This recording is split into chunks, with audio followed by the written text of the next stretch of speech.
سلطان صلاح الدین ایوبی رحمۃ اللہ علیہ کو ان کے جاسوس نے بتایا کہ ایک عالم دین ہیں جو بہت اچھا خطاب کرتے ہیں، لوگوں میں بہت مقبول ہو گئے ہیں۔ سلطان نے کہا آگے کہو۔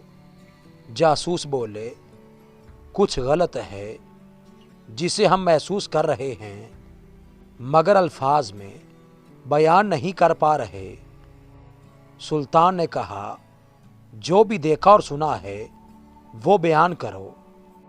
جاسوس بولے کہ وہ کہتے ہیں کہ نفس کا جہاد افضل ہے، بچوں کو تعلیم دینا ایک بہترین جہاد ہے، گھر کی ذمہ داریوں کے لیے جد و جہد کرنا بھی ایک جہاد ہے۔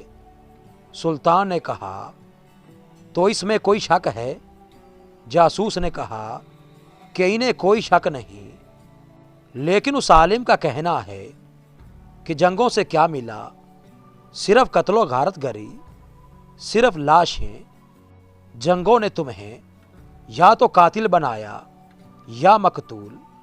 سلطان بے چین ہو کر اٹھے، اسی وقت عالم سے ملنے کی ٹھانی، ملاقات بھیس بدل کر کی اور جاتے ہی سوال کر دیا کہ جناب ایسی کوئی ترکیب بتائیے کہ بیت المقدس کو آزاد اور مسلمانوں کے خلاف مظالم کو بغیر جنگ کے ختم کروایا جا سکے۔ عالم نے کہا دعا کریں۔ سلطان کا چہرہ غصے سے لال ہو گیا۔ وہ سمجھ چکے تھے کہ یہ عالم پوری صلیبی فوج سے بھی زیادہ خطرناک ہے۔ سلطان نے سب سے پہلے اپنے خنجر سے اس عالم کی انگلی کاٹ دی۔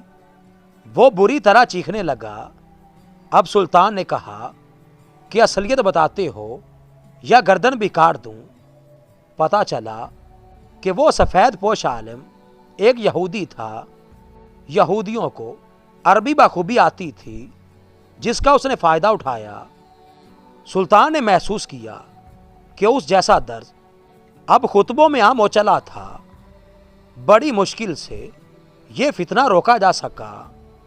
یہ فتنہ اس وقت بھی پوری آب و تاب سے رواں دواں ہے۔ آخر کیوں لوگ اسلام کو بدھزم بنا دینا چاہتے ہیں جبکہ کھلی حقیقت ہے کہ ظالم کا سامنا کیے بغیر ظلم کا مداوع ہو جائے یہ ممکن ہی نہیں۔